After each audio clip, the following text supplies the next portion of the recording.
नमस्कार, माझं नाव विशाखा. तर आज आपण बघणार आहोत आमचा बाप आणि आम्ही हे पुस्तक. आणि या पुस्तकाचे लेखक आहेत नरेंद्र जाधव. तर या पुस्तकाचं नाव जरी ऐकलं आमचा बाप आणि आम्ही, तरी पहिला थॉट आपल्या डोक्यात हाच येतो की तुला काय करायचे ते कर, पण तू टॉपला गेला पाहिजेस, ॲक्च्युली टापला गेला पाहिजेस असं दादा म्हणतात. तर हे दादा म्हणजेच नरेंद्र जाधव यांचे वडील.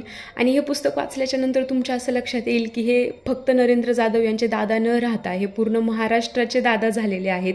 आणि खरंच हे पुस्तक त्यांनी टापला नेऊन पोचवलेलं आहे. हे पुस्तक वाचत असताना तुम्हाला दादांच्या आयुष्यामध्ये आलेले अनुभव बघायला भेटतील. त्याचबरोबर नरेंद्र जाधव यांच्या आयुष्यातील चढ उतार, त्यांचे अनुभव आपल्याला या पुस्तकामध्ये बघायला भेटतील.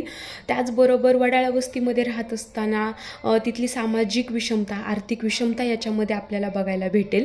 आणि शासकीय क्षेत्रामध्ये काम करत असताना नरेंद्र जाधव असं म्हणतात, ते अशी भूमिका ठेवतात की स्पष्ट बोलायचं, आग्रही भूमिका एका मर्यादेपर्यंतच ठेवायची. एकदा का शासनाचा निर्णय झाला की तो तुमच्या निर्णयाशी मिळता जुळता असो किंवा नसो, त्याचा नंतर इमाने इतबारे त्या निर्णयाची अंमलबजावणी करायची.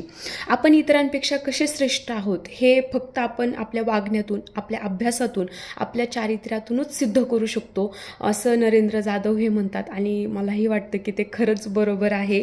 आणि शेवटी मी हेच सांगेल की पुस्तक वाचा, नक्की पुस्तक वाचा. दादा तुम्हाला नक्की आवडतील. आणि शेवटी जाता जाता आपण हेच म्हणू शकतो की डॉक्टर बाबासाहेब आंबेडकर यांची जी शिक्षणाची जी मशागत त्यांनी सगळ्या दलितांच्या हातामध्ये दिलेली आहे आणि त्याच्याच परिस्पर्शाने कितीतरी लाखो दलितांना स्वतःमधला राजहंश शोधण्याची प्रेरणा मिळालेली आहे असं आपण म्हणू शकतो. धन्यवाद.